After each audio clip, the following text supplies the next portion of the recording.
And here we are 5 years later, Yeah. we are an aging workforce, and it is a real thing that women over 50 have fewer opportunities. I launched my business when I was 54, 55, and there were fewer opportunities for me, and it wasn't that I wasn't interested or talented. It was just that the younger men were actually getting favorable promotions in lieu of women our age. And so, but I remember that day. I remember that day in the launch lab when you pitched the idea of supporting women in later stages in their third chapter.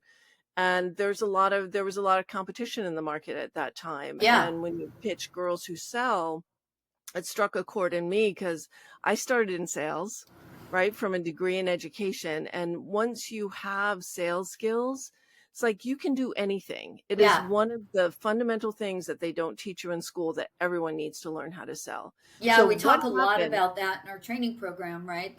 That whether you decide to be a bag carrying sales person, sales is a life skill and it's something that you're going to use for the rest of your life. You're always selling. We're always selling, whether it's a budget or a business concept or trying to get funding or trying to convince your, 5-year-old to go to bed at night. It doesn't matter. It really is a fundamental skill that I think is incredibly important. So, yeah.